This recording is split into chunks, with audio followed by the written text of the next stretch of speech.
Ah,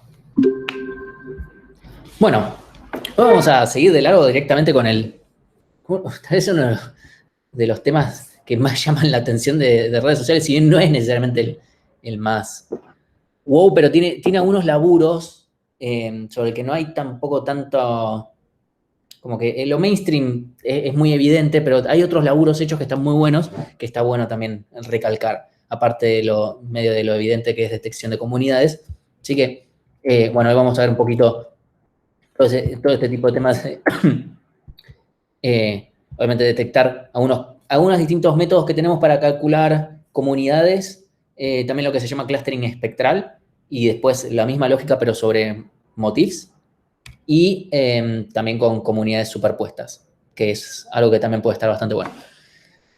Entonces, primero, para ver que es literalmente lo contrario a un rol, repasando lo de la clase pasada, es que tenemos un rol que es un conjunto de nodos, simplemente, que tienen como una estructura similar en la red, o mejor dicho, un vecindario similar. ¿Sí? O sea, tenemos, y no tienen por qué estar conectados, podrían estarlo, podrían no, pero lo importante es que tienen un vecindario similar. ¿Sí? En cambio, las comunidades están basadas en que justamente estamos muy cercanos el uno con el otro y es literalmente lo que uno definiría como comunidad. ¿Sí? Es extrapolado directamente de las ciencias sociales. ¿Sí? Es literalmente eso. Entonces, obviamente van a tener que estar los vértices que conforman cada comunidad, van a tener que estar bastante conectados entre sí. Entonces, este sería un gráfico de ejemplo con el mismo gráfico de antes, comparación de roles, ¿sí? Que no importa, los rojos tienen una misma estructura, pero no tienen por qué estar cerca. En cambio, acá directamente los colores están desperdigados de una forma justamente como están cercanos el uno con el otro. Y lo mismo, bueno, se podía ver directamente esta red que habían sacado, la misma red que uso de ejemplo porque, no sé, está buena. Los colorcitos, si bien los colores después fueron asignados de forma, bueno, por obviedades, ¿sí? O sea, que la gente del PRO sea el amarillo, la gente de la UCR el rojo, la gente peronista, sí, Frente para la Victoria es más tirando azul. Pero las comunidades per se detectaron usando uno de estos algoritmos, ¿sí? Entonces, esto es fácil de ver. Y en otras redes que no tienen nada que ver con esto, vamos a ver directamente ejemplos de qué es lo que sucede. En algunos casos es bastante interesante y que demuestra que los datos son bastante realistas porque si no, no se habría podido llegar a este tipo de construcciones. Entonces, ¿cómo surge el estudio de comunidades? Primero tenemos un pequeño detalle, que es que, a ver, nosotros en nuestras redes tenemos lazos débiles y fuertes. Y algo que caracteriza mucho, hay un estudio hecho justamente con eso, algo que caracteriza mucho a las redes sociales es el triad closure, ¿sí? De lo que ya venimos hablando, que hay un alto coeficiente clustering, ¿sí? Y al haber un alto coeficiente clustering, pero al mismo tiempo que, ¿cómo es directamente toda la estructura de la red? No es que hay una excesiva cantidad de aristas, ¿sí? O sea, dentro de todo sigue siendo una red bastante dispersa. O sea, tenemos un alto coeficiente clustering a pesar de tener una red muy dispersa, lo cual, de alguna manera u otra, nos está hablando de que tiene que haber una estructura de comunidades. Termina dando eso necesariamente, porque si tenemos un alto coeficiente clustering, pero al mismo tiempo tenemos poca cantidad de aristas, significa que nosotros nos comunicamos mucho entre nosotros y poco con el resto, necesariamente.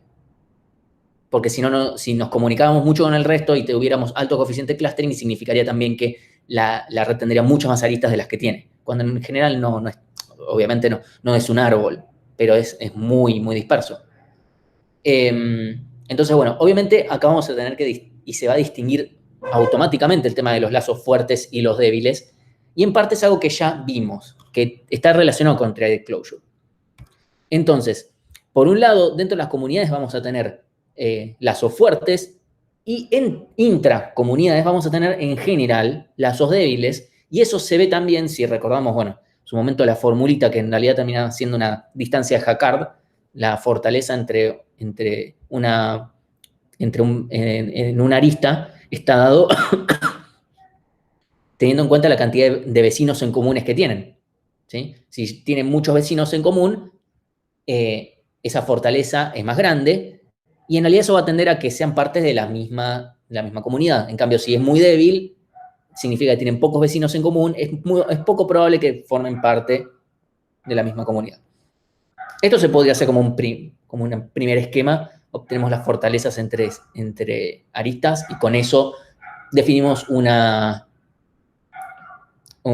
definimos comunidades. Completamente válido. No vi ningún algoritmo que haga específicamente esto, sino que se basan en esta idea para después lo siguiente.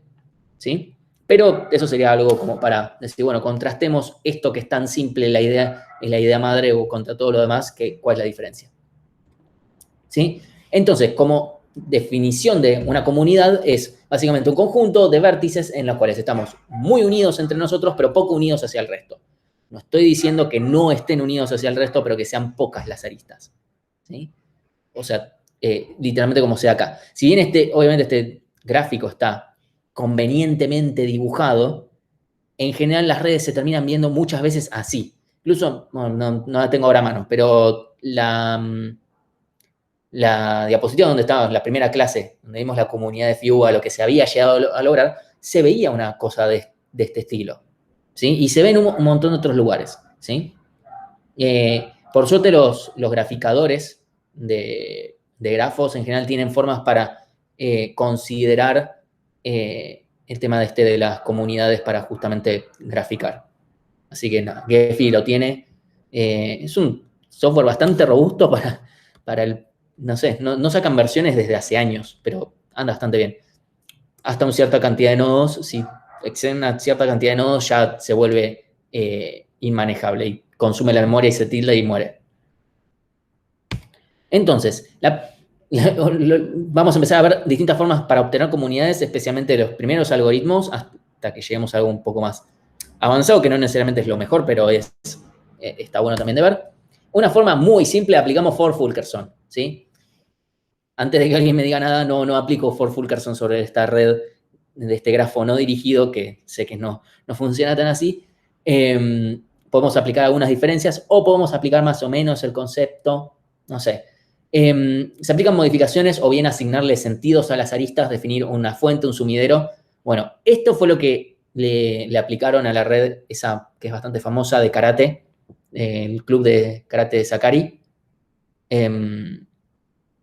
Y lograron obtener, o sea, con eso, viendo la estructura de la red, pudieron predecir cómo se iba a partir en dos el dojo que estaba formado, y pudieron predecirlo casi perfectamente, donde por un lado está el vértice 34, que es el nodo del que se separó, el que dijo me voy a fundar mi propia escuela, y el 1, que era el del dojo original.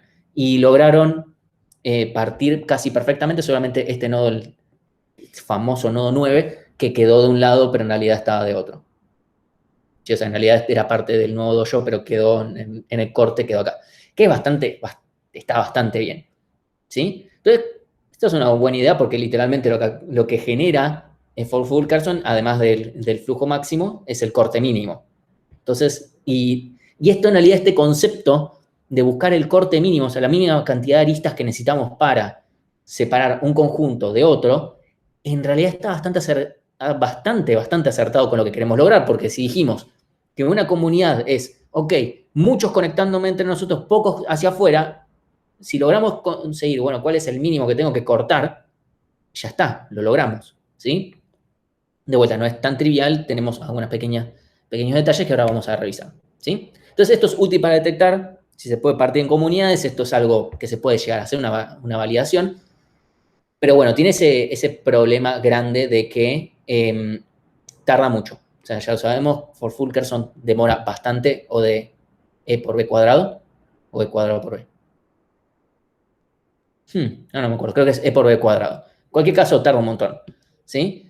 Entonces es computacionalmente muy lento y además solamente permite separar en dos grupos. Entonces tiene que ser, obviamente esto, por ejemplo, funcionaría muy bien con nuestra situación política, de la cual hay la llamada grieta. Es como si quiero separar en dos grupos, lo mismo que mostró el otro día Ramiro, exactamente igual, o sea, es muy fácil.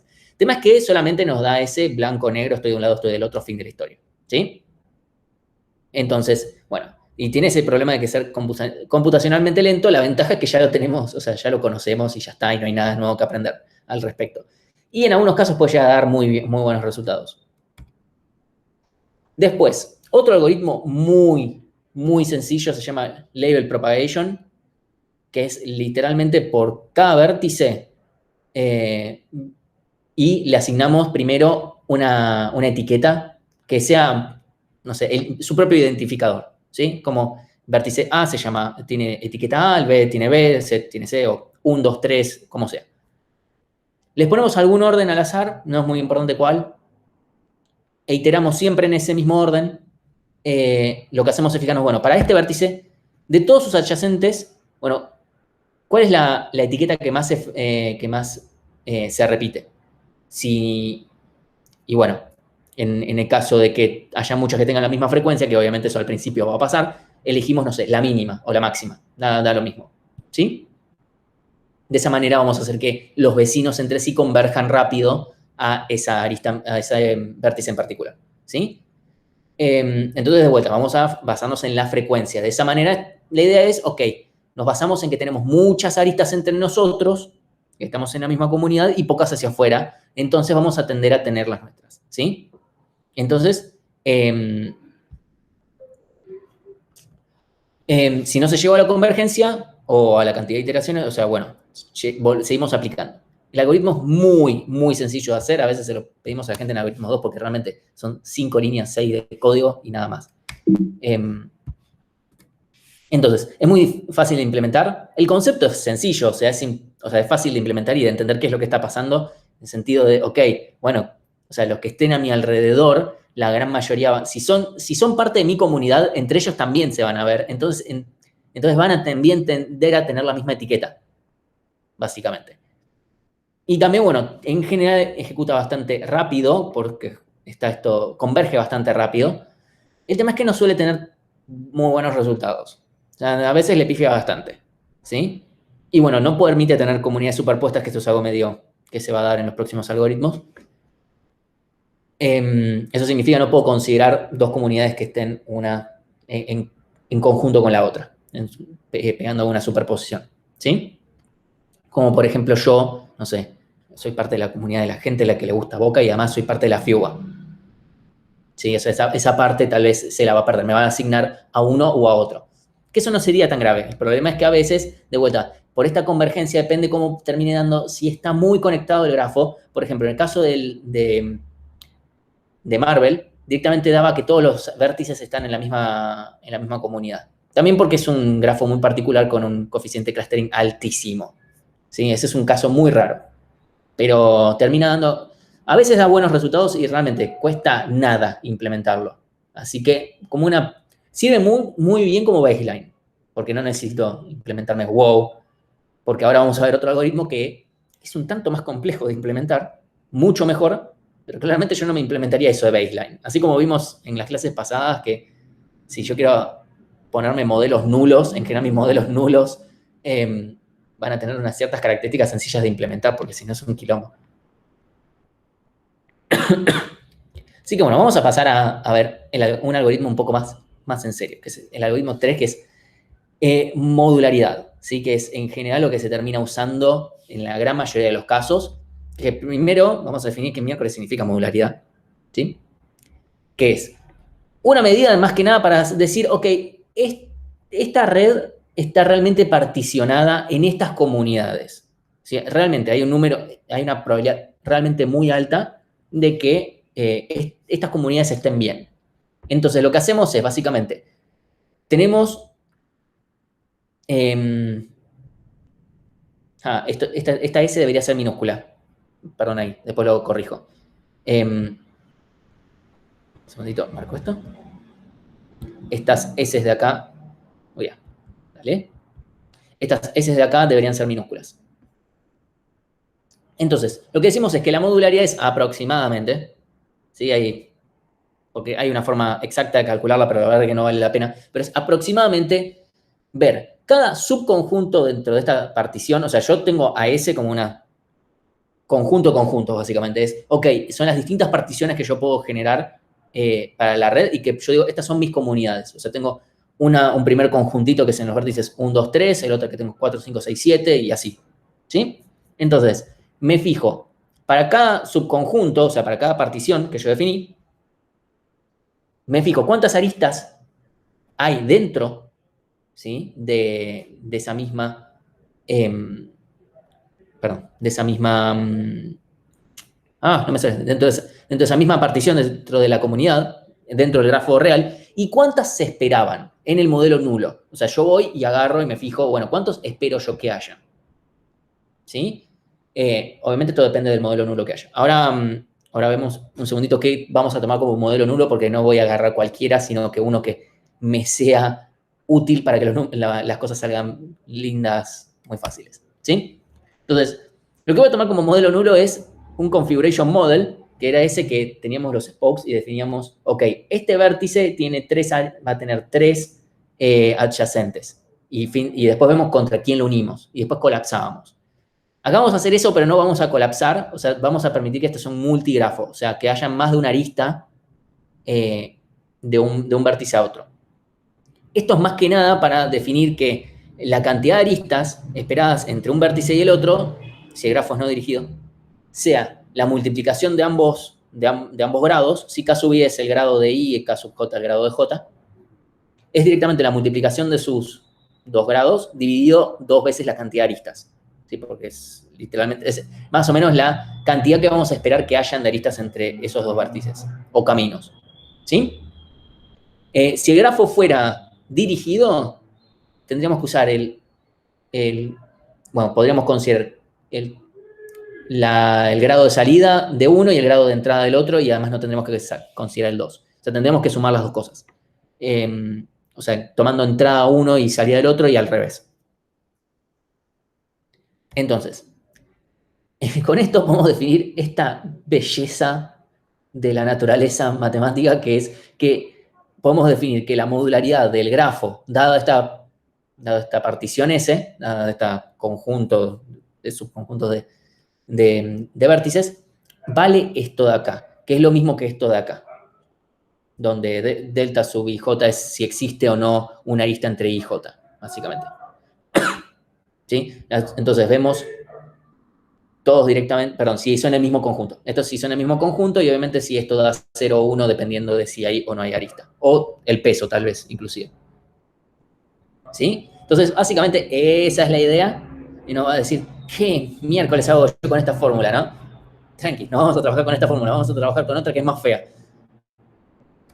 Entonces, vamos a ir directamente al algoritmo, que hace algo. Porque hasta ahora hablé de matemática y no estoy hablando de algoritmos y terrible pachorra estar hablando de matemáticas sin algoritmos, ¿sí? Entonces, vamos a implementar un algoritmo greedy que va a ejecutar en tiempo E log B, lo cual ya nos remite a nuestros, no sé, a nuestros sueños con Dijkstra y, no sé, Kruskal, y decimos, bueno, ¿qué tan mal puede estar un algoritmo que ejecuta en eso, ¿sí? Y que además genera como una jerarquía de comunidades, lo cual está muy bueno, o sea, porque dentro de una comunidad podemos ver subcomunidades que se van formando. Entonces, inclusive, o sea, tal vez es verdad, no podría yo tal vez estar en el conjunto de personas a las que no sé, que es hincha de Boca, y al mismo tiempo que es parte de la FIUA, pero sí, dentro de la FIUA, tal vez de la gente que es hincha de Boca, tal vez. ¿Sí? Depende cómo esté estructurada la red. No estoy tirando cosas que están totalmente no relacionadas. ¿O sí? Entonces, en cada iteración vamos a hacer dos cosas. Primero voy a asignar a cada vértice a una comunidad. ¿Cómo? Ahora vemos, no importa. Pero vamos a hacer eso. Esa es la parte más difícil en realidad, de entender, no tanto de hacer. Y después, una vez que ya terminamos de asignar, bueno, ok, supongamos que tengo una comunidad de 5, otro de 4, otro de 3. Bueno, los colapsamos en un solo nodo, en un solo supernodo. ¿Sí? Y trabajamos en una nueva red que tenga solamente estos supernodos y volvemos a aplicar esta misma lógica.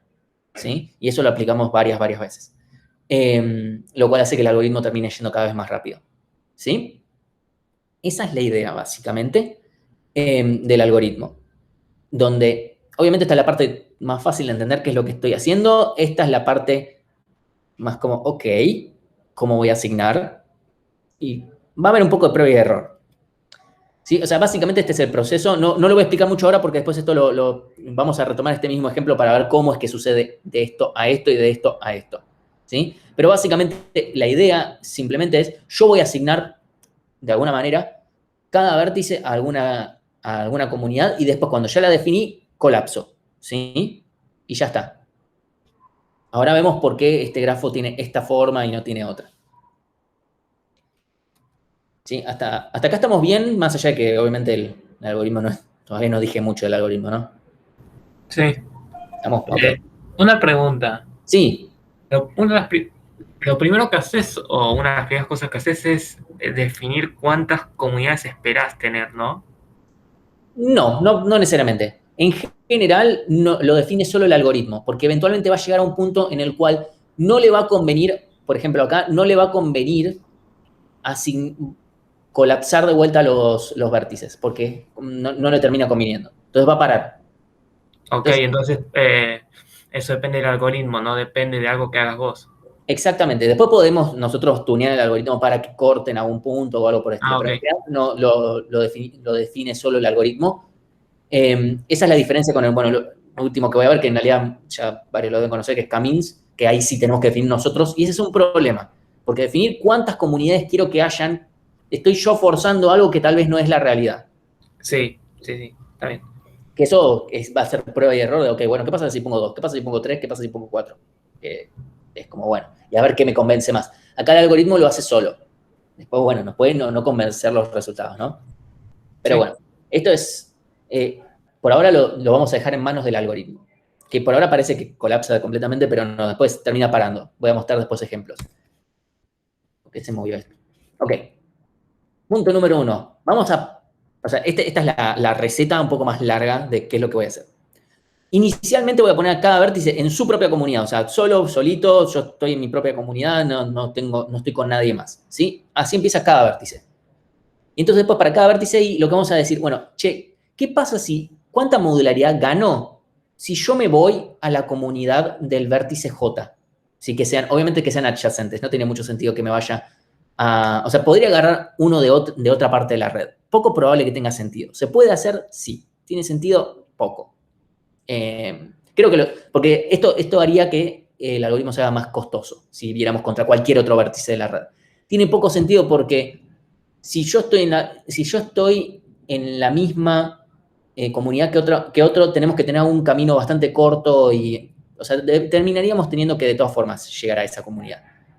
Y hacer un paso previo no nos genera ninguna ganancia a nivel resultado y un costo muy alto algorítmico. Entonces me voy a fijar entre mis vecinos, en general, quién me hace mejorar mi coeficiente, perdón, esta modularidad, ¿sí? Este numerito que yo veo acá.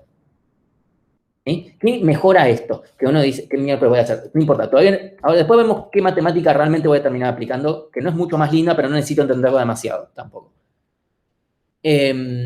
Entonces, punto número B, o sea, yo voy a ver de todos los vértices, bueno, me voy a quedar en la comunidad del vértice que más me mejore mi cosa, la modularidad, perdón, no me salía la palabra. ¿Sí? Perdón, tuve un día larguísimo. Eh, las distintas novedades que fueron habiendo durante el día me hicieron percha el cerebro.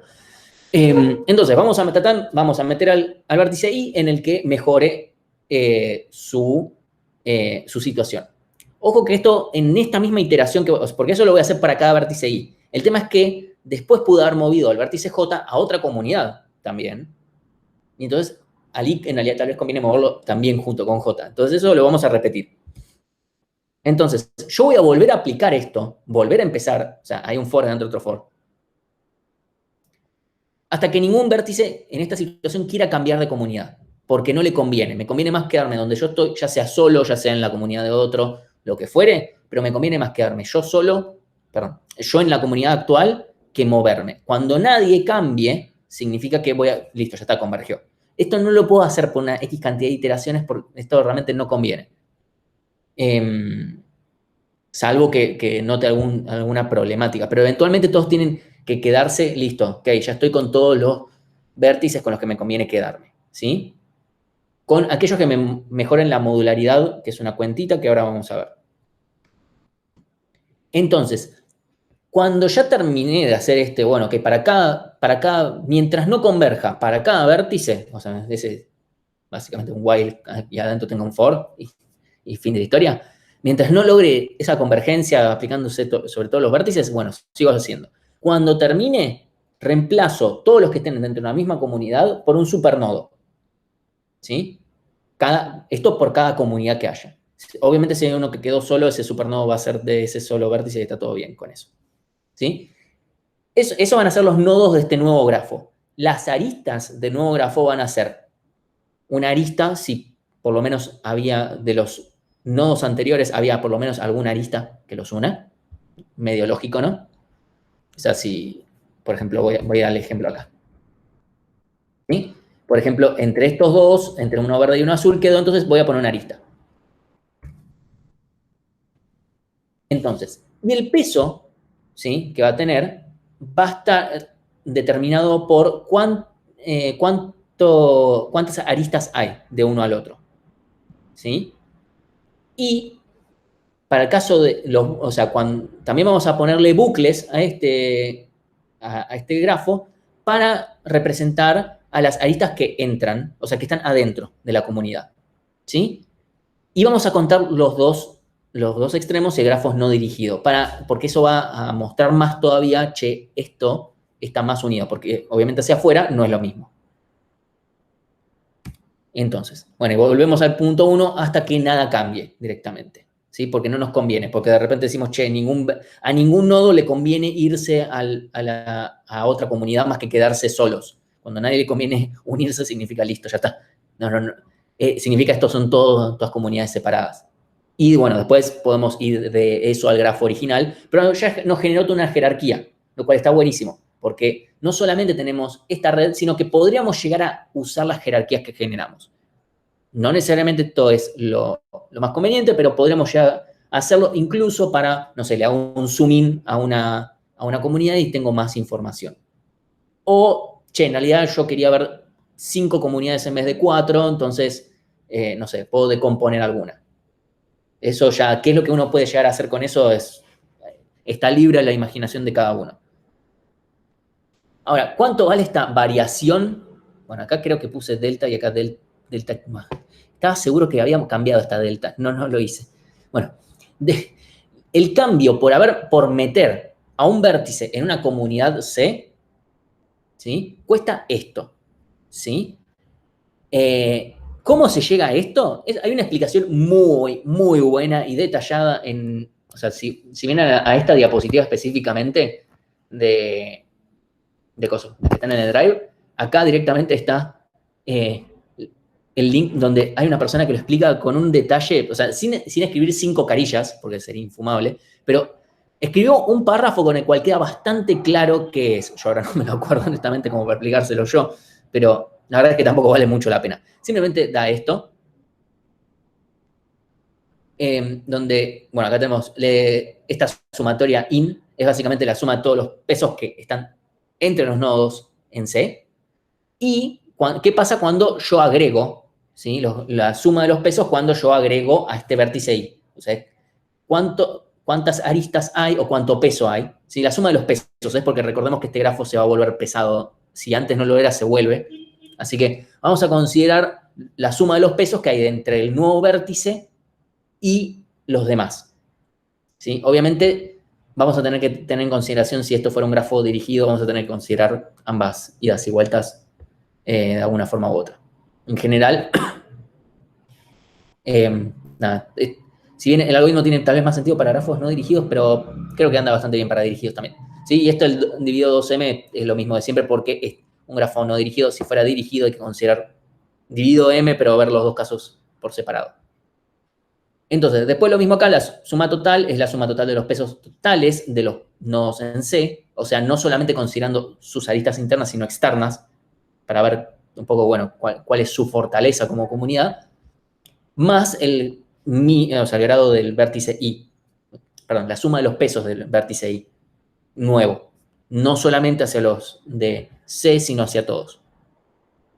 Esto genera como una comparación. Y después, bueno, está toda esta otra cosa que no sé qué es lo que genera, eso ya aparte no me lo acuerdo muy bien. Pero básicamente es esto de, bueno, ¿cuánta modularidad genero yo por entrar en la comunidad? ¿Sí?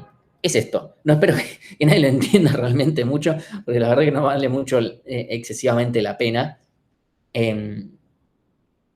La verdad que no es importante. O sea, son números nada más. Esto se calcula. O sea, la fórmula se ve muy intimidante, pero la verdad es que después programar esto es una funcioncita relativamente simple. Más allá de que obviamente hay programas que lo hacen por uno mismo, pero si uno está codeando es muy difícil que los haga. Esto sí tiene sentido si yo estoy... o sea, en general uno no solamente está programando, sino que también hace visualizaciones, etcétera. Entonces, en general los programas ya tienen esto incluido. Entonces, hay un pequeño detalle que se olvida de esta parte, este cálculo, y esto que está explicado en un montón de lugares solamente lo explica así. Y me rompí la cabeza para tratar de entender que falta acá un detalle, que es que acá yo estoy considerando qué pasa cuando yo meto al vértice I en una comunidad, pero no dice qué pasa cuando estoy porque en general yo lo que estoy haciendo es esto, sacar al vértice I de una comunidad para meterlo en otra. Eso es lo que genera, o sea, yo, por ejemplo, hago la primera iteración y, ok, pongo un vértice I en una nueva comunidad. Ok, buenísimo. En la segunda etapa voy a querer fijarme, che, ¿qué pasa si saco ahí de una comunidad y lo pongo en otra? Entonces tengo que considerar que yo por sacarlo de una comunidad pierdo potencialmente modularidad o gano, no sé. Y por ponerlo en otra, ahí se genera un delta completo, ¿sí? Entonces hay que considerar toda esa foto, que en ningún lado está explicada porque asumen que la gente lo entiende así nomás. Ese clásico de, bueno, en los libros que dice, le dejamos la demostración al lector, bueno, que uno dice, o esto es obvio, así que se lo dejamos al lector. Bueno, eso lo hacen en todos lados, pero con este tema, con esto en particular lo hacen, entonces... básicamente termina siendo, si uno entiende bien esta fórmula, eventualmente uno entiende esta fórmula, en realidad termina siendo que si yo saco a un vértice de una comunidad, es lo mismo que si yo lo estuviera poniendo, pero en negativo, básicamente, porque genero el delta, pero en negativo, porque en vez de ponerlo, porque acá yo estoy asumiendo que no está en ninguna comunidad y lo estoy poniendo en una. Entonces, si lo saco, lo que estoy haciendo es decir, paso de estar en una comunidad a asumir que estoy en ninguna. Entonces es lo completamente inverso, entonces genero el cambio contrario. Entonces, básicamente, el delta modularidad de sacar a un vértice I de una comunidad D para pasarlo a una comunidad C es esto, es el cambio por pasar ahí a C y D y sacarlo de D, que es lo mismo que en este caso simplemente restar. Eso es más que nada para decir, ok, bueno, al final la matemática que tengo que hacer es esta nada más, esta cosa fea, que la dejo en una función en algún lado en útils, ahí y digo, bueno, ya está, que esto que se encargue el señor de entender qué miércoles pasa acá. Pero bueno, o sea, después, si uno lo entiende realmente, o sea, no es tan difícil el tema, es que uno se topa con esto y dice, miércoles, ¿más sumatorias podría tener esto? Entonces, básicamente vamos a tener esto de acá. Vamos a tener que el delta por sacar a un vértice de una comunidad y ponerlo en otra va a ser, bueno, la ganancia que tengo por ponerlo en una comunidad y la pérdida por haberlo sacado de otra. Y eso obviamente si me da positivo es que me está conveniendo. Si me da negativo significa que estoy perdiendo modularidad y no me conviene. Y obviamente si todos me dan negativo, me quedo donde estoy. Si alguno me da positivo, me tengo que ir, me conviene. Entonces, de vuelta, la parte de agrupar es simplemente lo que ya acabo de explicar. Generamos supernodos y hacemos que los pesos sean directamente en función de la cantidad de aristas o la suma de pesos anteriores del grafo anterior, considerando los bucles. ¿Sí? Esto lo vemos de vuelta en el ejemplo anterior, que es, supongamos que yo tengo esta red y empiezo a asignar, pum, pum, empiezo a probar, bueno, el 1 me conviene con el 2, con el 4, no sé qué, etcétera. Converge, queda en este estado. Entonces, colapsamos, ¿sí? Y me queda, por ejemplo, estos tres quedan unidos acá, en un supernodo. Con un bucle de 4, porque estamos contando esta arista y esta arista, ambos extremos, porque une a ambos extremos. ¿Sí? Entonces, por eso peso 4. Y hacia la comunidad que queda acá celeste, nos queda una sola. ¿Sí?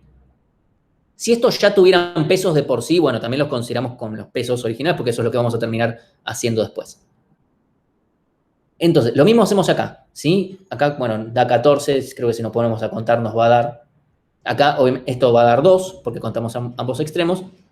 Y unimos, si vemos, por ejemplo, de la verde a la celeste hay solamente una arista, entonces peso 1. Y entre estas dos hay 4. 1, 2, 3 y 4. Ahí no estamos contando doble, no le ponemos 8, porque es por cada extremo lo estamos contando. Acá, justamente en estos bucles es donde se ve, ok, esta comunidad tiene todo esto encima. ¿Sí? Y es ahí, porque justamente eso lo vamos a tener muy en cuenta acá, por ejemplo. Obviamente nos va a importar acá, pero acá va a dar muy fuerte. Entonces ahí es donde tal vez no termine conviniendo que un vértice se meta en una red, en una comunidad. ¿Sí? Esto puede terminar convergiendo. Después podemos parar cuando decimos tenemos tantas separaciones o la variación que tengo de modularidad es muy pequeña como para decir conviene agregarlos o lo que fuere. O sea, puede haber algún criterio de convergencia que no sea estrictamente se quedan todos en su lugar. Tal vez puede ser, ok, si es muy, muy bajo la modularidad que gano por unir estos dos nodos, tampoco los uno, porque no me da, o sea, pongámosle un mínimo, no sé, un epsilon, el clásico epsilon, bueno, pongámosle algo así. ¿Sí? Entonces, esto también haciendo el algoritmo, conceptualmente es bastante fácil, más allá de que haya una matemática un poco fuerte por detrás que la justifica y todo, pero es simplemente hacer una cuenta que se va haciendo todo el tiempo, nada más. Este es un caso de la red telefónica de Bélgica, esto me lo saqué del libro este de Barabasi, que tiene un montón de gráficos muy lindos, que tiene lo siguiente. Estos son todos los hablantes de francés en Bélgica. Y estos son todos los hablantes de holandés o flamenco, que es como un dialecto belga del holandés. Y esto de acá, que está uniendo, que están algunos en uno, otros en otro, no sé. Esto no es una cuestión de polarización que los que hablan flamenco se odian con los que hablan en francés, no hay una grieta por ese lado. Sí hay una grieta geográfica. Y bueno, lo que está en el medio se llama Bruselas. Literalmente en Bruselas es mucho más normal que hablen ambos idiomas. En cambio, en el resto depende de dónde estén, si están más cerca de Francia o más cerca de Holanda, hablan uno u otro. Y esto termina siendo bastante así. Obviamente, no es que no hayan aristas, pero es una red de telefonía. Y en general uno va a llamar por teléfono a alguien con el que puede comunicarse por habla, o sea que puede hablar en el mismo idioma. Así que tiene bastante sentido que se haya dado de esto. Y que justamente en Bruselas que sea la capital donde hablan más los dos idiomas. Esto es un ejemplo. Otro ejemplo. A ver quién puede notar. Esta es la misma red de manufactura que habíamos visto la clase pasada. Obviamente, ahora me aseguré que los nodos tengan el mismo tamaño para que no afecte de ninguna forma. Si alguien puede detectar qué comunidades agarró este grafo. Perdón, o sea, fue aplicar directamente modularidad, Louvain, y me quedaron estos colores. No sé si alguien puede ver alguna tendencia en los colores. ¿Está por continente, puede ser? O algo así. Sí, está exactamente así. Literalmente, América son los naranjas, Europa y África son los, bueno, no sé, violetitas o algo así, y Asia y Oceanía son los verdes. ¿Por qué justo quedó Europa y África juntos? No lo sé, o sea, de vuelta, eso podría ser un poco más discutible, pero esto fue directamente el grafo, yo fui, apliqué, yo dije, este grafo de manufactura, esto debe ser unos datos Sarasa que un tipo inventó a manopla y puso, o sea, si alguien se puso a inventar a mano los datos, le pegó bastante bien, como para que me quede después en comunidades Argentina con Paraguay, Uruguay, Bolivia, etc. O sea, la verdad que, y después los países europeos por otro lado, la verdad que le pegaron bastante. Así que eso a mí me demostró que okay, Rafo tiene una cierta relación con la realidad. Lo cual hace más fuerte que Argentina antes dio como no me acuerdo cuál le había dado muy grande, creo y como Betweenness le había dado muy alta. Es como, buenísimo. Este es otro ejemplo que apliqué, ¿no? Era los matrimonios florentinos. No sé qué mucho decirle, simplemente lo apliqué y dio bien. Este sería un ejemplo mucho más fácil de hacerlo a mano, tal vez, llegado el caso. No mucho más que eso. Y después, bueno, una cosa bastante positiva, el algoritmo ejecuta de vuelta en ODE log B, bastante bueno, lo conocemos de Dijkstra y etcétera, es un algoritmo bastante rápido.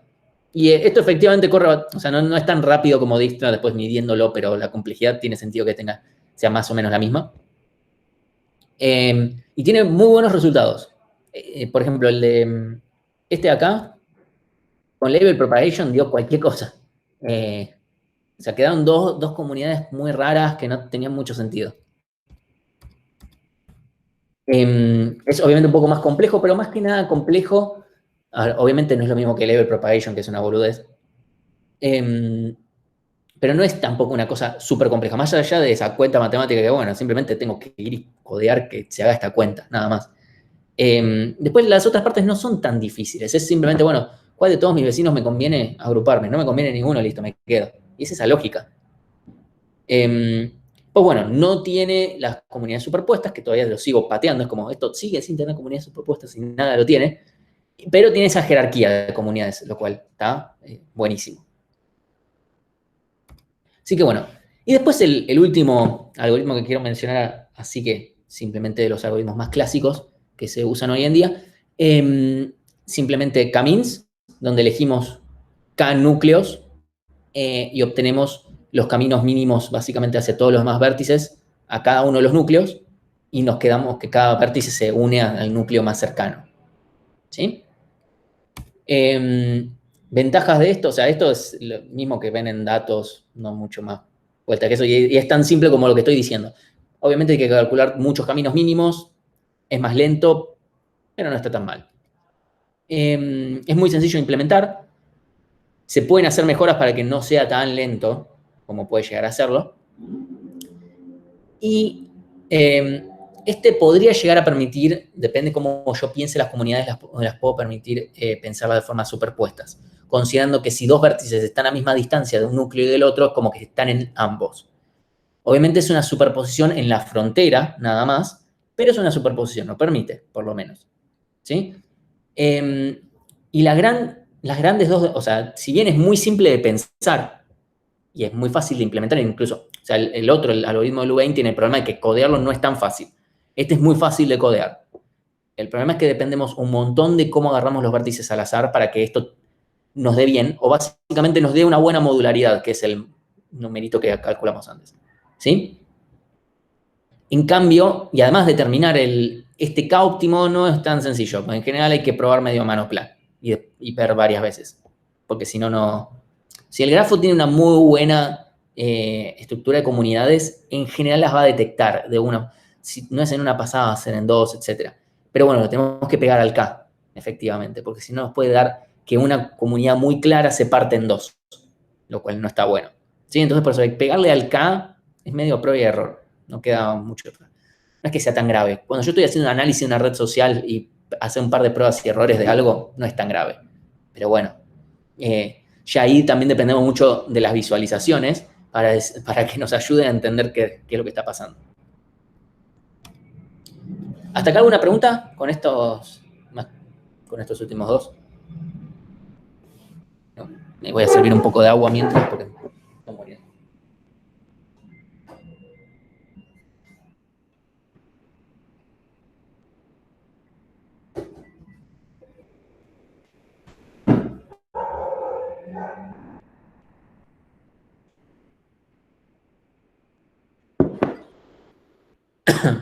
Ok. Ahora vamos a ver clustering espectral.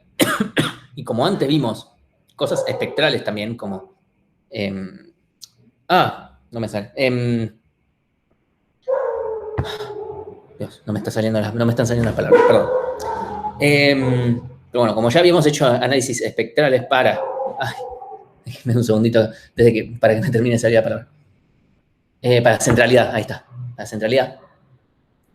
Ahora vamos a hacer lo mismo, pero para para clustering o para comunidades. O sea, el concepto de esto es estar literalmente haciendo clustering de alguna forma con una característica especial, que es que los nodos se encuentran muy cercanos entre sí. Ya vimos, en la clase pasada podíamos hacer clustering para determinar qué roles tiene cada vértice, pero ahí nos estábamos fijando no en la estructura de la red, que eso ya lo hemos visto, sino en los vecindarios, en el GDB. Entonces, efectivamente, como esto es espectral, vamos a ver autovalores y autovectores. Sí. Entonces, punto número 1. Lo primero que vamos a hacer es obtener la matriz de adyacencia. No hay mucha más vuelta que darle. Obviamente, como esta va a ser una matriz muy dispersa, nos tenemos que asegurar de usar estructuras correctas para que esto no sea horrible. Después vamos a hacer lo que vamos a llamar una descomposición, donde vamos a obtener los autovalores y autovectores. Esto no es más que un problema de cálculo numérico, no es más que eso. Después vamos a hacer unos mapeos, ¿sí? Dependiendo del vértice. O sea, del vértice vamos a ver a dónde conviene que vaya. Entonces, y la idea va a ser justamente esto. Vamos a agrupar en clusters y usando una nueva representación. Vamos a ir viendo punto por punto, excepto el primero que no vale la pena es matriz de adyacencia, ya la conocemos. El tema es el siguiente. Yo tengo este grafo y queremos separarlo en estas comunidades, básicamente, que son las que tienen sentido, dado este problema, ¿sí? Entonces, tenemos que definir cuán buena es una partición, que eso es algo que ya habíamos visto con el tema de modularidad. Eso es una forma de definir cuán buena es una partición. Ahora vamos a ver otra, que nos va a servir mucho en este planteo que vamos a hacer. Que es decir lo siguiente. Yo puedo tratar de maximizar la cantidad de conexiones internas o minimizar la cantidad de conexiones externas, ¿sí? En cualquier caso, esta sería una muy buena solución, ¿sí? Mantengo las conexiones internas bastante grandes, ¿sí? Literalmente son subgrafos completos, y además minimicé cuántas corté, etc. Esto tiene un problema. No sé si alguien puede llegar a notar cuál puede ser el problema de considerar cualquiera de estos dos. Solamente estos dos, así como está.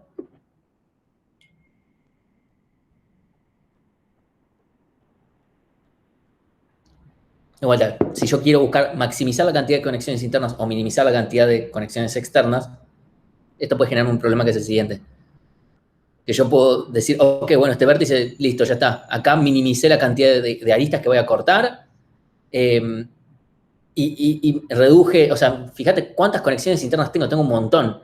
Y hay conexiones externas, bueno, me queda una sola. Buenísimo, porque acá tengo dos conexiones externas. Feo. Pero en realidad esto es lo que conviene más. Incluso si lo vemos por el lado de modularidad. ¿Sí? Entonces vamos a hacer una pequeña corrección y vamos a usar otro concepto que se llama, y este es un nombre muy fachero, que se llama conductancia. Que es básicamente el corte, o sea, la cantidad de aristas que tengo que cortar para separar en ambos grupos, dividido el mínimo entre el volumen de un conjunto y el otro conjunto. ¿Sí? O sea, esta es la conductancia entre dos conjuntos diferentes, entre dos comunidades que haya. ¿Sí? Entonces, esto está bueno porque, obviamente, si uno de estos dos conjuntos queda muy desbalanceado, como acá yo me quedo con el mínimo, si esto es más chico, esto es más grande. ¿Sí? Y yo lo que quiero es conseguir la mejor conductancia. O sea, yo quiero que el corte sea mínimo, o sea, quiero que este valor sea chico y que al mismo tiempo esto sea grande. Entonces necesito que estos dos números sean lo más grandes posibles. ¿Sí? Entonces, este corte de acá no me va a servir porque el volumen de esto me va a quedar en 1 y entonces, está bien, buenísimo, cortaste una sola arista, pero también me quedó una conductancia de 1 en total. ¿Sí? Y eso no está tan bueno. En cambio acá, corté solo 2 aristas, ¿sí? Y me queda 1, 2, 3, 4, 1, 2, 3, 4, 5, 6, 1, 2, bueno, estas son más, así que me quedan 6. Entonces me quedan 2 sobre 6, un tercio, y es más chico. Entonces significa que hay menos conductancia entre una parte y otra, significa que están menos conectadas, esta es una mejor separación. Porque de vuelta, el chiste de todo esto es, quiero quedarme con una comunidad, esto significa muy conectados entre sí, poco conectados hacia afuera. Entonces, un problema es que obtener, bueno, cuál es el óptimo acá, es NP completo, así que estamos medio cagados por ahí, porque además los grafos en general son muy grandes, así que no podemos aplicar esto así como así. Pero bueno, vamos a usar algunas nociones de autovalores y autovectores que nos van a salvar un poco. Entonces,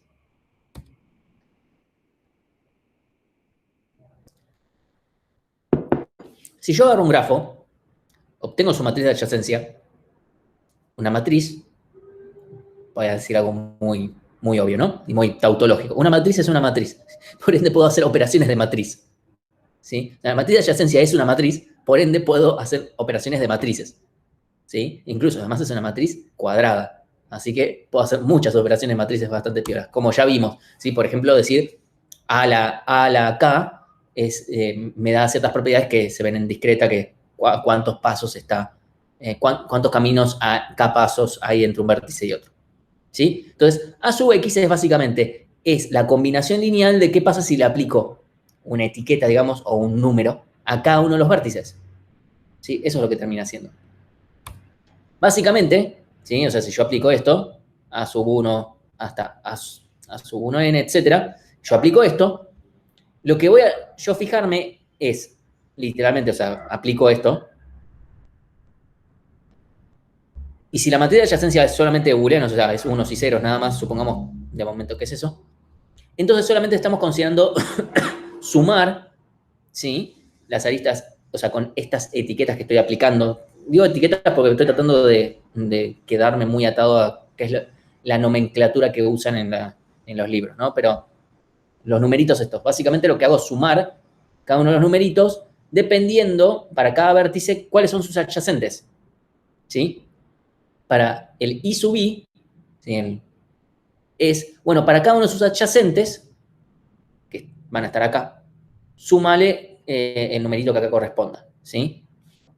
Entonces, si yo, por ejemplo, definiera que este vértice, esta operación a aplicar, es el vector unitario, o sea, todos unos, literalmente voy a estar sumando el grado de cada uno de los vértices, porque si esto es una matriz toda de unos y ceros, literalmente la fila 1 tiene unos donde hayan adyacentes. Cuando multiplique contra este vector de todos unos, me va a sumar directamente el grado del vértice. Sí, el grado del vértice, ¿sí? Particularmente el de salida, si es que consideramos que sea dirigido, ¿no?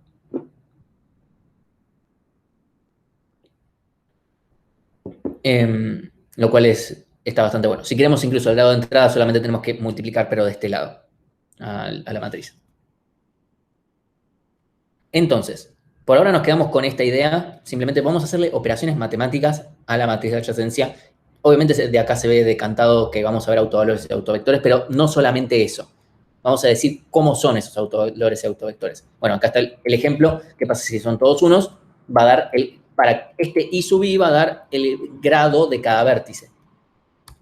Entonces, Spectral Graph Theory es un nombre súper fachero. Como le metió Spectral, es como yo pienso que estoy haciendo un análisis, no sé, de los fantasmas que tiene el grafo y, no sé, sus problemas que tiene que resolver o algo por el estilo. No sé, suena eso, o más parecido a espectrograma y ya me da miedo porque me acuerdo de señales y como que me da trauma. Básicamente lo que vamos a querer ver inicialmente son los autovalores y autovectores, obviamente, porque si yo veo una matriz, lo primero que quiero hacer es, yo la veo ahí en el aire, como vamos a calcular los autovalores y autovectores. Dijo nadie nunca, ¿no? Entonces, primero, ok, obtenemos autovalores y autovectores, ¿sí? Y vamos a tener los distintos autovalores. Supongamos que los podemos ordenar de menor a mayor, de mayor a menor, a ver cómo... No, los ordeno de menor a mayor, ¿sí? Los dejamos, sí, por magnitud, entonces, olvidándonos del signo momentáneamente, ¿sí? Entonces los podemos ordenar y ya está. Y esto más allá de los cálculos, porque obtener autovalores y autovectores es un problema de cálculo numérico, ¿sí? No tiene mucha más ciencia que eso lo enchufo en cualquier librería que los gestione, ya está, los tengo. El tema es para qué los quiero, ¿sí? Entonces, el tema es cómo puedo interpretar yo de qué me sirven estos autovalores y autovectores, y ahí lo vamos a ver bastante bien. Supongamos que mi grafo es un grafo D regular, o sea, eso significa que todos los vértices tienen grado D, ¿sí? Es una suposición, obviamente este grafo no existe, no existe salvajemente en las redes sociales, Pero después vamos a ver qué pasa cuando no es así. ¿Sí? O sea, supongamos esto. Entonces, el vector que yo había dicho antes es un autovector. ¿Sí? Porque A por X va a dar todos en D. O sea, supongamos que es D regular, o sea, el grado es D para todos los vértices. Como ya habíamos dicho antes que con el vector unitario me da la suma, o sea, literalmente me da la suma de todos los unos que tengo yo, o sea, mis grados, cada uno va a tener un D. Entonces, literalmente, esto me va a dar lambda por X, porque literalmente me queda D, y me queda que primero el autovector es todos los unos, autovalor es D, y además se puede mostrar que este es el mayor de los autovalores. Se puede demostrar, significa, alguien lo demuestra, yo no lo voy a hacer, pero si a alguien le interesa muchísimo ver la demostración de eso, no tengo ningún problema en mostrarles exactamente dónde lo pueden conseguir. Pero bueno, este va a dar el mayor de los autovalores. Eso es bastante útil de ver porque nos va a permitir de alguna manera segmentar un poco. Entonces, supongamos que ahora mi grafo es D regular, pero es no conexo. ¿Sí? Entonces, este lambda igual a D, ¿sí? Va a estar asociado a dos autovectores. Primero, al vector 1, 1, 1, 1 y todos ceros, y también al otro. A todos ceros y después 1. Esto suponiendo dos componentes conexas, ¿sí? Supongamos que hasta acá, ¿sí? Todo esto, perdón, hasta acá y supongamos que acá parto, de acá para la izquierda, forman una componente conexa y de acá para allá otra componente conexa, ¿sí? Forman una y una. Entonces, si yo como justamente formo dos componentes conexas, este autovalor va a estar asociado a estos dos autovectores, porque va a suceder lo mismo, ¿sí? Porque obviamente este vértice acá es no cuentes todos los de una componente conexa y se va a seguir aplicando esto. Y lo mismo para la otra componente conexa. ¿Sí? Esto es un poco de matemática, además, que quiero llegar a una conclusión con esto. ¿Sí? El punto de esto es, si yo tengo dos componentes conexas, si yo para todos los vértices de una le pongo todos unos y a los restos cero, y viceversa, esos van a seguir siendo autovectores en este nuevo grafo que no es conexo. Es D regular, pero no es conexo. Ahora, el chiste es este. Si yo tengo estas dos componentes conexas separadas, C y B, habíamos dicho esto, que el autovector más grande y el segundo más grande en realidad van a ser el mismo, ¿sí? Por necesidad. Porque justamente decimos, o sea, aparece tantas veces como componentes conexas ayer. Ahora, el tema es el siguiente, si yo de repente ahora uno a estos dos por poquitos, ¿sí? Por poquitas aristas, van a quedar similares. No van a ser cero, pero va a ser similar la magnitud de un autovalor y el otro. Y acá es donde uno puede empezar a decir, un momento, acá esto sí puede llegar a tener sentido. O sea, la matemática puede servirnos para algo. Porque lo que habíamos dicho, un segundito que tengo poca batería. Lo que habíamos dicho es que justamente queremos comunidades que se encuentren conectadas muy fuertemente internamente y poco hacia afuera. Entonces, si justamente tenemos poco hacia afuera, nos va a pasar esto. ¿Sí? Porque de vuelta, obviamente pensar en un grafo de regular solamente no nos sirve. La idea de pensar en uno no conexo y después partir a este es justamente ver, bueno, a ver qué pasa. Obviamente no tenemos uno de regular nada más. ¿Sí? Es este hilo de matemática pura que está llegando a la realidad lentamente. ¿Sí? Entonces, un poco más análisis y esto es de vuelta es matemática. ¿Sí? Si el grafo es conexo, entonces vamos a saber que hay un autovector que es el unitario. Ese ya está, si el grafo es conexo. Y si no, ya sabemos que tenemos unas partecitas en unos y otros en ceros. Entonces, como los autovectores son ortogonales entre sí, necesariamente, y en general nuestras redes son conexas, ¿sí? O tienen una gran componente conexa y el resto medio que no nos importa mucho, porque si tenemos una enorme componente conexa, que es lo que sucede en redes, ya lo vimos. Entonces los otros vértices que están afuera, como que cuando estoy analizando comunidades, medio que me los puedo olvidar prácticamente. Porque los otros vértices van a ser 5 o 6 vértices que estén por su cuenta, otros más. La verdad que considerar a eso para las comunidades, las podemos analizar después aparte si es que vemos que tienen un volumen que nos puede interesar. O definimos, listo, esto es una comunidad y ya está. Si es que están conectados entre sí. Si no, minga. Entonces, como vamos a considerar que nuestro grafo en realidad es conexo, entonces vamos a tener que, si fuera un D regular, tenemos como un autovector que es el unitario. Sucede lo siguiente, ¿sí? Esto es pura matemática, ¿sí?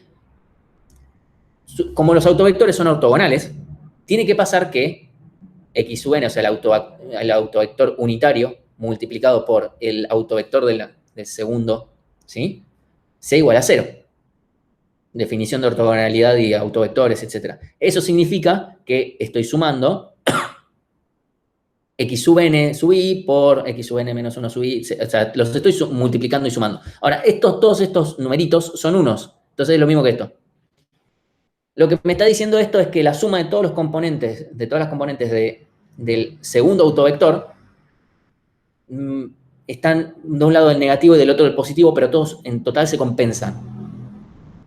Lo cual es una cosa bastante fuerte, porque en realidad x sub n menos 1 nos permite dividir a los vértices en una componente o en otra según el numerito, o sea, si el numerito es positivo o negativo.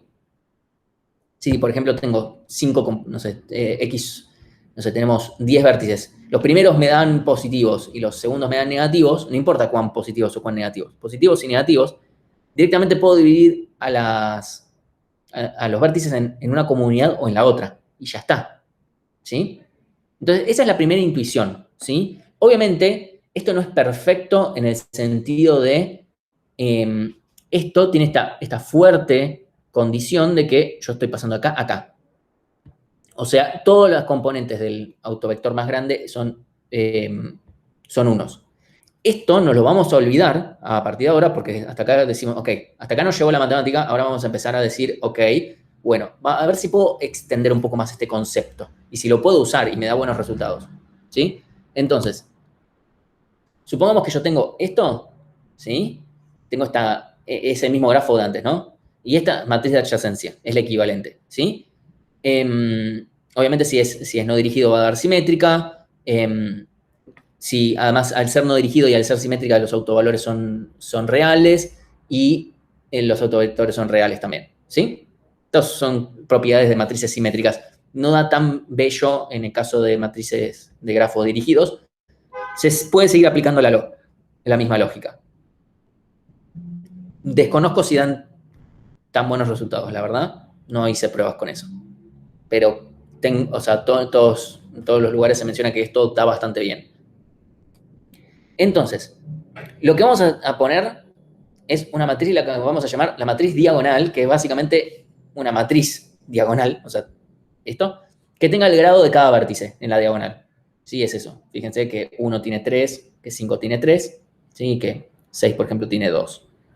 Y eso, ¿sí? No hay mucha más magia. Y después vamos a definir la matriz laplaciana, Fa. ¿Sí? Que va a ser la matriz diagonal menos la matriz de adyacencia, que obviamente tenía ceros en la diagonal, pero podría llegar a ser que no, pero es medio raro. ¿Sí? Entonces termina quedando esto, este mamotreto. ¿Qué sucede con este bicho acá? Como le metimos esta diagonal acá, ahora resulta que X con todos los unos termina siendo un autovector y tiene, ahora en vez de tener el autovector más grande, el autovector más chico es 0. Perdón, el autovector es el unitario, el autovalor es el 0. ¿Sí? Y a partir de ahora todos los demás son positivos. Y como justamente la matriz es simétrica, etc., los autovectores van a ser reales. Son unas propiedades, o sea, literalmente se les llama matrices laplacianas. No sé por qué hizo Laplace con ellas, porque no sé si Laplace estaba vivo cuando existían los grafos, pero bueno, o sea, igual este concepto sigue existiendo. Entonces, algunos datazos de cosas que se pueden demostrar.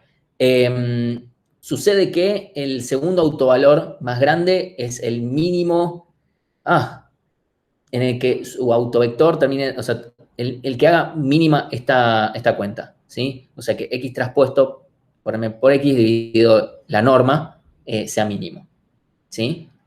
Eso es algo que pasa, ¿sí? Y también sucede que si la matriz es una laplaciana, termina dando esta sumatoria. O sea, considerando nada más los adyacentes entre sí, simplemente veo que este numerito de acá da directamente la diferencia entre cada x sub y x sub j al cuadrado. Entonces, considerando según si son adyacentes o no.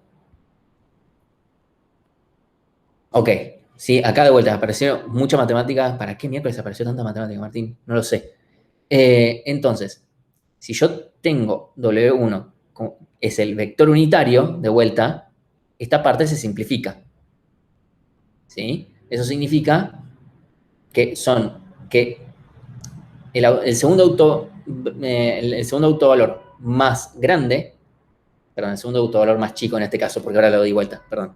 El segundo autovalor va a ser tal que la sumatoria de todos los den 0, lo cual está bueno, de vuelta. ¿Sí? Es la misma lógica que hicimos antes. Eso significa que ahora podemos partir, ¿sí? O sea, nos queda esta lógica de acá, ¿sí? Nos queda la sumatoria de según si dos son adyacentes, y acá directamente la sumatoria de estos elementos al cuadrado es la norma al cuadrado, básicamente. Entonces, hay un montón de lógica acá que acabo de meter, mucha matemática, es como, ¿para qué? ¿Para qué metió tanta cosa?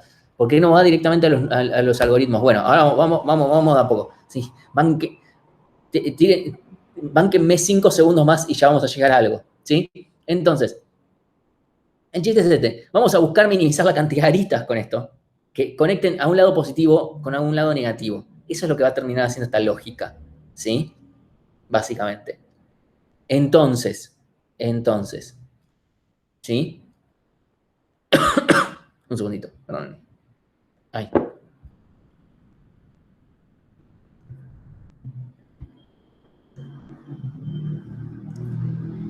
Fíjense, ¿sí?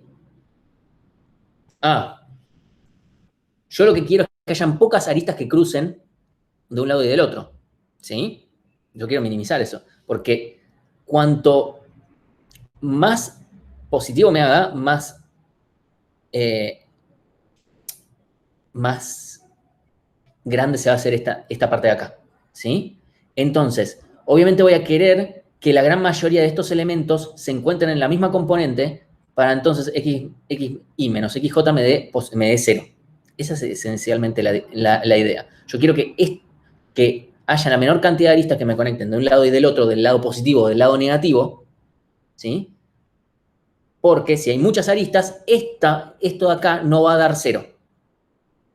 Y ese es un problema, porque nosotros queremos que esto dé 0, idealmente, ¿sí? O sea, queremos que esté lo más cercano a esto.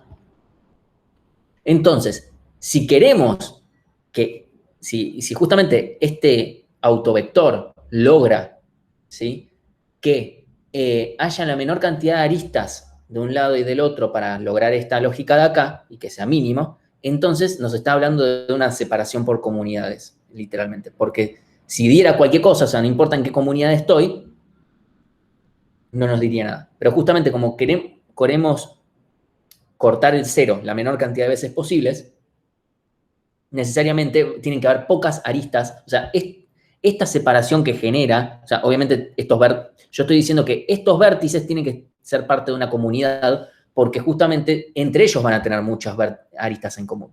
Si tuvieran pocas aristas en común, en realidad es como, bueno, cortemos por ahí, no cortemos justo por acá que hayan muchas aristas, ¿sí? Entonces, de vuelta, esto nos va a volver a hablar de que nos permite cortar todo el grafo en 2, que esa es la idea, reduciendo lo más posible la conductancia. Entonces, hay un teorema, ¿sí?, con inecuaciones muy raras, ¿sí?, donde básicamente, si yo separo usando este criterio de conductancia, usando este autovector y el autovalor, vamos a estar muy cerca de la conductancia máxima. Incluso se dice que lambda 2 este mínimo de acá, está a lo sumo al doble de la conductancia más eficiente. O sea, tenemos una cota, lo cual está medianamente bueno. Es como, bueno, además tenemos una cota, que a veces puede ser bueno, ¿sí? Entonces, básicamente, la conclusión de todo esto, con toda la matemática, de que realmente es posible separar al mundo usando el segundo autovector, ¿sí? Eso es lo que vamos a usar, en función de si la componente, o sea, si la componente que le corresponde al vector 1 es positiva, va a uno, es negativa, va al otro. Y así separamos uno y uno, uno y uno. Esa es esencialmente la idea. Obviamente eso tiene una limitación, que es que estoy separando solamente en dos, ¿sí? Entonces, paso número 1. Obtengo la matriz adyacencia. Ya sé que esto fue un bajonazo, pero ya cuando apareció la palabra espectral, uno ya se tenía que ver venir esto, ¿sí? Entonces tenemos matriz de adyacencia y obtenemos de ahí la matriz laplaciana. Después obtenemos los autovalores y autovectores. Por ahora no necesitamos toda la decomposición, solo el segundo autovector. Con eso podemos hacer que algunas librerías de matemáticas funcionen más rápido. ¿Sí? Y agrupamos en función del segundo autovector. Esa es la conclusión y eso es básicamente lo que llegué, y tal vez lo dije varias veces además, pero se tenía que ver que además esto es válido para cualquier tipo de matriz, no solamente para un grafo D regular, ¿sí? Ahora el tema es, ok, agrupemos, ¿sí? Vamos a poner, simplemente separamos por el signo, otros usan la mediana y separan por la mediana, es medio más de lo mismo, la verdad es que no cambia mucho, ¿sí? Después se puede probar distintas combinaciones, a ver cuál de todas reduce la conductancia. Eso ya es fácil, porque si yo ya tengo candidatos, es cuestión nada más de probar. O sea, la formulita no es difícil de calcular una vez que ya tengo un par de candidatos. ¿Sí? Entonces, supongamos este grafo de acá, bueno, termina siendo que si uno obtiene el segundo autovector, termina quedando con esta forma. ¿Sí? Obviamente los vectores seleccionados de una forma, los componentes de un vector seleccionados de tal manera que queden lindos, ¿no? Entonces termina quedando partido a la mitad, efectivamente, muy bien separado, porque obviamente acá tenemos algo altamente conectado y acá pocas relaciones. Pero esta lógica también se puede aplicar para más, ¿sí? Obviamente tenemos el mismo problema con K-means, que es, bueno, ¿y con cuántas comunidades quiero separar? Bueno, ahí vamos a tener que ver qué onda. Pero lo que sucede es lo siguiente. Si yo tengo más comunidades, nos va a pasar lo siguiente. Vamos a notar unos determinados saltos acá y acá, ¿sí? O sea, eventualmente se puede analizar más analíticamente, más gráficamente, pero vamos a poder ver esto. Y esto nos va a dar la pauta de, yo necesito algo más para poder separar un poco más. Obviamente estos de acá van juntos y estos de acá van juntos, en teoría. Pero bueno, y este de acá es medio dudoso con quién va, ¿sí? Entonces, la idea es decir, bueno, ¿cómo podemos aplicar? Bueno, acá conseguimos otros autovectores más. Conseguimos las componentes del autovector 3. Una vez que yo obtuve esto, ok, ya sabemos que estos pertenecen a una parte, estos pertenecen a otra, y acá con esto puedo definir, estos pertenecen a uno, estos pertenecen a otro, ¿sí? Entonces, si pertenecen a negativo y negativo, componente 1. Negativo, positivo, componente 2. Positivo, negativo, o sea, se ve un poco cómo funciona la... Y esto sigue aumentando, ¿no? Obviamente, si la cantidad no es una potencia de 2, se ve un poquito... se vuelve un poquito más escabroso de ver, pero no, tampoco es tan problemático. Y en el peor de los casos, tal vez no necesariamente eso es un problema. Porque tal vez, por ejemplo, acá tal vez todos los negativos, queda todo esto en negativo y ya está, y estos números quedan más altos, tal vez. No estoy seguro. Entonces, ¿cómo sé cuántas comunidades hay? Que es un problema, porque tampoco, qué sé yo, ¿cuántas veces quiero hacer este cálculo una y otra vez? No es tan grave, eso es simplemente pedirle más a nuestra librería de matemática amiga, dame autovectores, pero, ¿sí? El chiste es este, ¿eh? O sea, pedimos el autovector 2, autovector 3, bueno, pidamos varios, ¿sí? Y acá podemos conseguir autovalores a lo pavote, ¿sí? Suponete, conseguimos el autovector 1, autovalor 1, 2, 3, conseguimos todos, o una gran cantidad de autovalores, ¿sí? Ay, perdón. Entonces, podemos ver quién genera la mayor variación, ¿sí? Entre lambda 1 y lambda 2, o lambda 2, lambda 3, etc. ¿Sí? ¿Quién genera mayor variación? En general, cuanta mayor variación tenemos, o sea, cuando ya se vuelve estable, o sea, ya no hay casi tanto de esta variación, es porque ya está, no hay más comunidades de por sí. Pero en general, por ejemplo, acá podremos llegar a decir, bueno, acá podemos ver hasta 4, porque ya a partir de acá no varía mucho. ¿Sí? De vuelta, acá varía un montón, acá sigue variando, y acá ya empieza a variar cada vez menos. ¿Sí? O sea, básicamente se usan este tipo de métricas para definirlo. Entonces ya directamente teniendo los autovalores podemos definirlo. ¿Sí? Entonces, voy a hacer un resumen de esto. Entonces, clustering espectral nos va a dar una resolución matemática con una cota probada, qué tan buena es la separación, ¿sí? O sea, tenemos demostrado matemáticamente qué tan bien anda esto. Como, toma, te doy el grafo de Facebook y te demuestro que esto está tan mal como X. Y es como, che, está bastante bien. Y en sí, la gran mayoría de todo esto, o sea, el problema acá fue entender esto. O sea, no espero que lo hayan entendido completamente, pero programado está la gran mayoría en realidad, porque casi todas las librerías matemáticas vienen con cosas de autovalores y autovectores. Simplemente decimos dame, y ya está. Entonces, bueno, después tenemos que usar un poco más de nuestro criterio, analizar un poco la situación para entender un poco más de los autovalores y autovectores. Es un poco mejor que K-means porque tenemos una forma un poco más matemática de definir, de verlo, el tema de cuántas comunidades hay, o incluso mismo acá, ¿sí? Pero bueno, también podemos, como dice acá, podemos aplicar, calcular K autovectores, y después aplicamos K-means para clusterizar sobre ellos. Así que bueno, esto tiene algunos problemas para escalar, obviamente. Primero, para que funcione bien, y segundo, para que funcione rápido. Por, bueno, razones obvias, trabajamos con matrices cuadradas acá, y que pueden tardar un montón. Entonces, tienen unos pequeños problemas, ¿sí? Y además no permite la superresolución de comunidades como si fuera poco. Pero además, obviamente yo entiendo que muchos, o sea, haber perdido a la gran mayoría de los que estaban hasta acá escuchando y que estén llorando ahora diciendo por qué me metí acá, podría haberles tirado directamente el resultado, pero me parecía ya demasiado simplista. Hubo un montón de cosas que simplifiqué en este análisis y de demostraciones que dije, ya está, no me importa. Pero bueno, al menos alguna razón de, che, posta, esto funciona. O sea, esta lógica de puedo separar por autovectores va en serio. No solamente porque, ok, supongo un grafo de regular. No. Esto aplica siempre, solamente que tenemos que partir de una base. ¿Los maté demasiado con esto? Perdón. ¿Estamos bien? Igual, bueno, va a quedar grabado. Sí, estamos bien.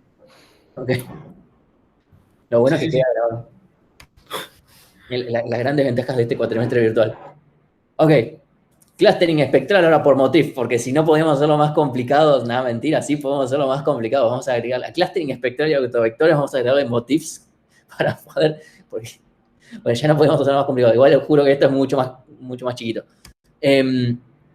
Sí, o sea, ahora, en vez de separar aristas, esto es una locura, ¿eh?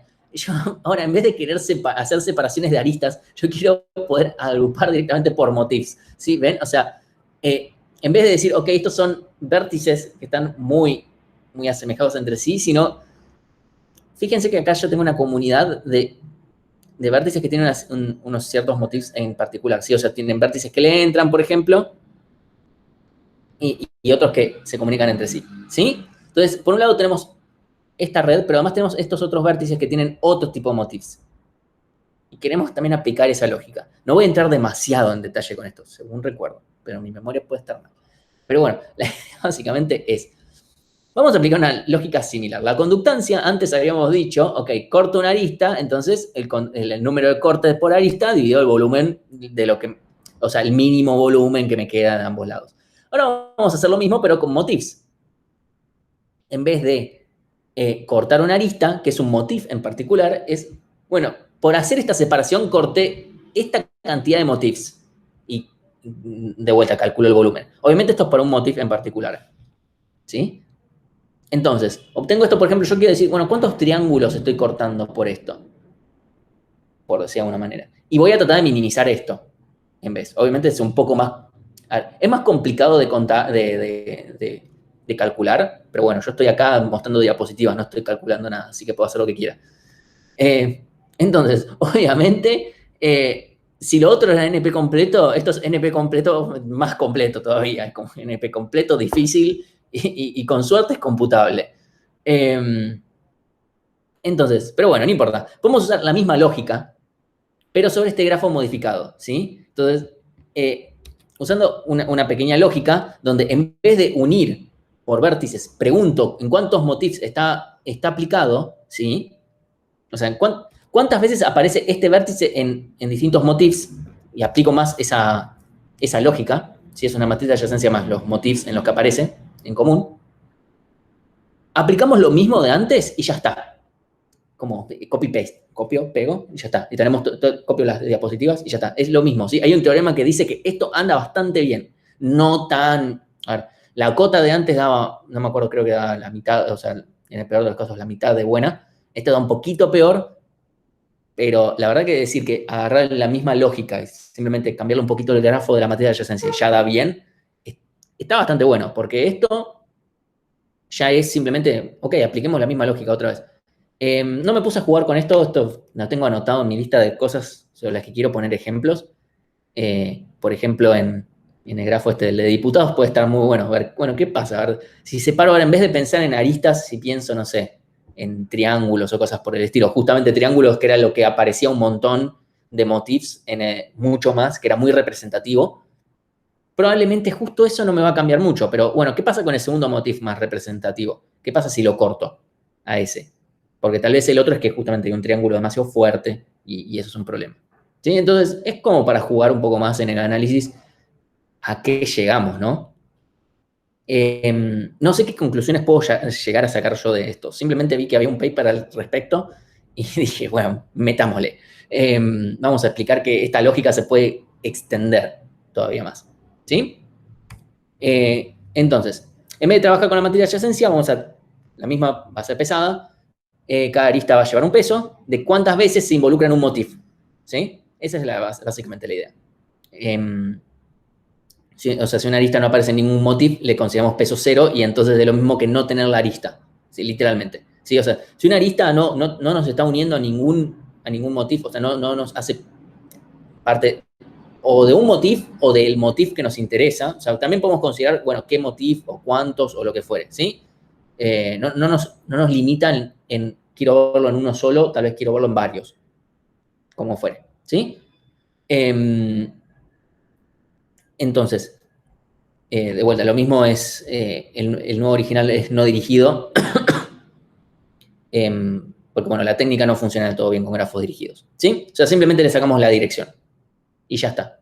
Y con eso andamos, lo enchufamos en nuestra matriz, en nuestro resolvedor de autovalores y autovectores, y ya anda. Lo cual está muy bueno, de vuelta, porque tal vez la lógica anterior decimos, bueno, no sé, déjame que me quede con el algoritmo de Lubin, que más o menos la piloteó. Bueno, pero este tiene esta ventaja muy grande, que es que lo podemos extender muy fácil. Y le podemos agregar más lógica. Y la matemática sigue diciendo, sí, vos meteme que yo calculo, total, para mí es lo mismo. Esa es la ventaja de la matemática. Habría que ver si podríamos aplicar esta misma lógica al algoritmo de Lubin, o como miércoles se diga, considerando que el algoritmo de Lubin también tiene esto de los pesos de las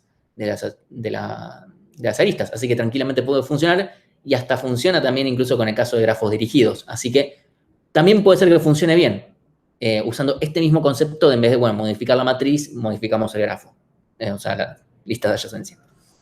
Puede funcionar tranquilamente. No veo ninguna razón para que no vi nada que hable al respecto. Se puede hacer algo al respecto de eso también. Así que bueno.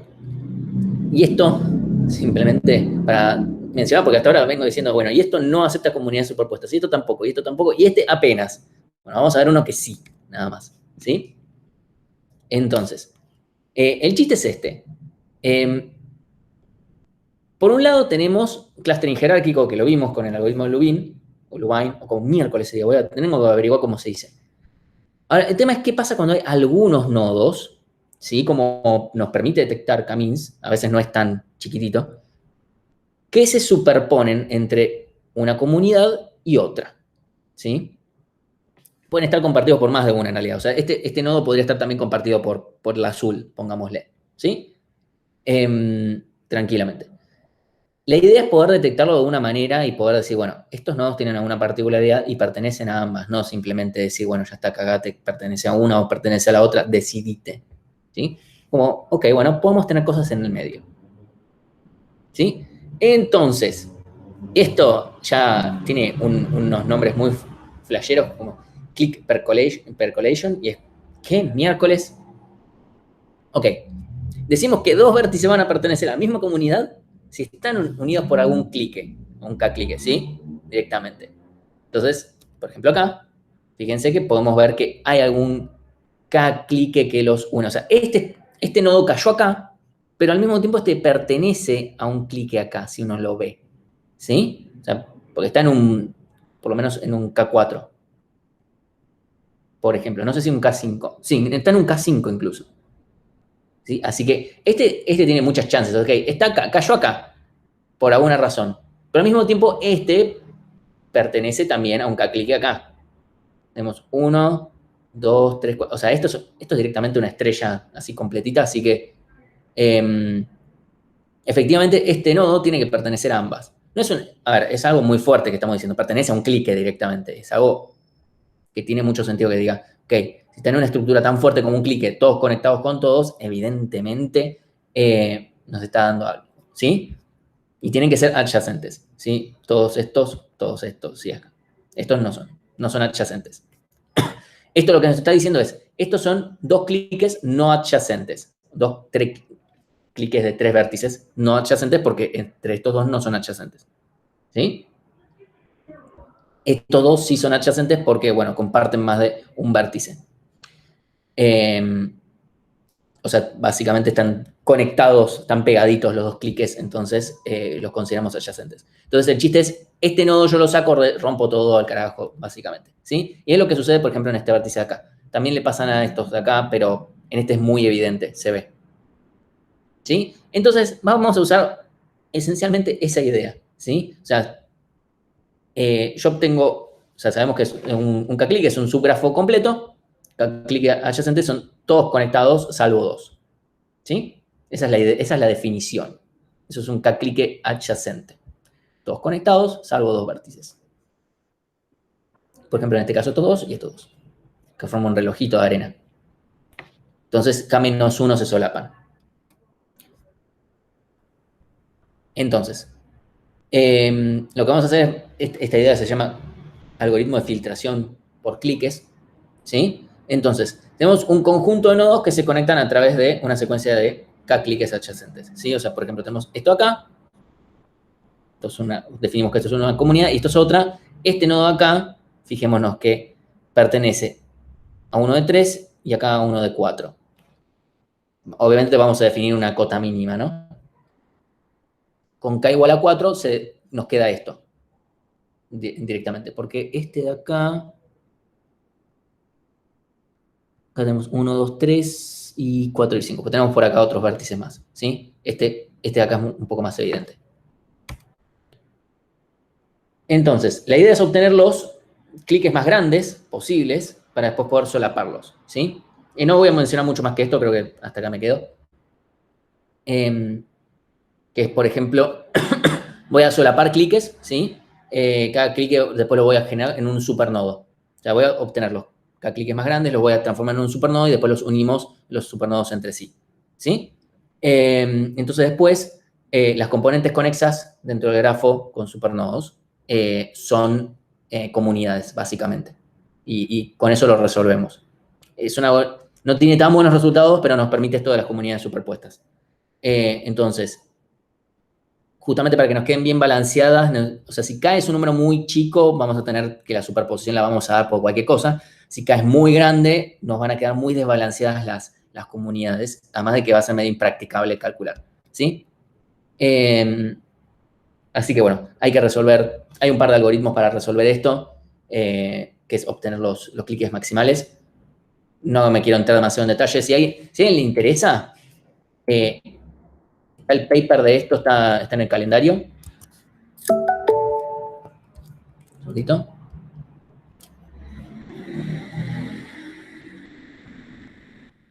Acá en el calendario dejé... Pensé que representación... Acá. Paper sobre comunidades superpuestas. Ahí está con un poco más de detalle y dibujitos. Yo no me quise poner demasiado, pero la idea es básicamente esta. Verde, machear directamente. Los cliques, o sea, buscar los cliques de cierto tamaño, de un tamaño K, o los cliques más grandes, esos, volverlos para atrás, o sea, transformarlos en un supernodo, conectar, etcétera, y eso seguir haciéndolo hasta que de repente nos van a quedar distintas componentes conexas. ¿Cómo se hace bien todo esto? De vuelta, está mejor explicado en el paper, no quiero entrar demasiado en detalle, porque ya a estas alturas no espero que nadie no esté quemado. Así que bueno, lo dejo hasta acá. Pero bueno, me parecía interesante mencionar que hay otras formas, si lo que nos interesa, porque tal vez lo que nos interesa mucho es, ok, estas formas son muy específicas de esta red, tal vez no de tan bien, pero me interesa ver quiénes son estos nodos que unen comunidades. Entonces, tal vez combino un algoritmo, combino otro, y con eso ya, o sea, incluso puedo combinar algoritmos anteriores con esta lógica para ver quiénes son los que unen K-cliques o cosas por el estilo. Entonces, nos podemos obtener una información a partir de otra. Entonces, nada más para mencionar, hay algunos algoritmos más, uno se llama Metis, otro se llama Graclus, pero no son los más usuales. En general, entre lo que más se debate es o usar clustering espectral, por un lado, usar K-means o usar el algoritmo de Lubine. Es lo más usual. Después, si queremos algo con comunidades superpuestas, es algo interesante si a alguien le pinta para ver algo, pero no es más que eso. Y después, bueno, hay algunas variaciones, hay algunos algoritmos que agarran una idea y la varían un poco y se puede hacer algo. Y este tema lo vamos a seguir charlando después, más adelante, a medida que vayan pasando cosas, porque las estructuras de comunidades, obviamente, son muy importantes en las redes.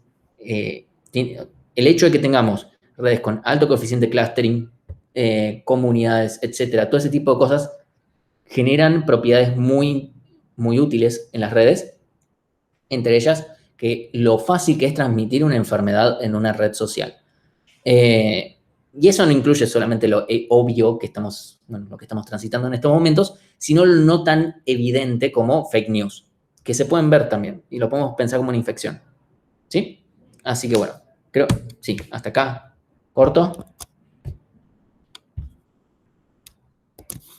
Así que si tienen alguna pregunta, bánquenme nada más. Por favor, estoy muriendo. Un poquito nervioso, pero... ¿Cómo?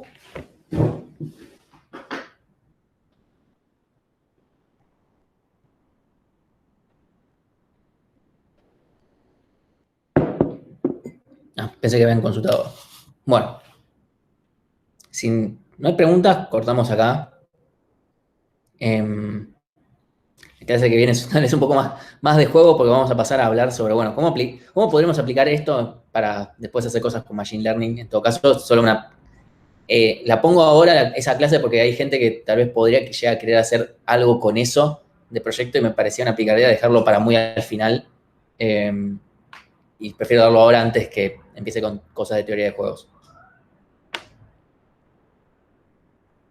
Así que bueno, si no hay consultas, corta acá la grabación.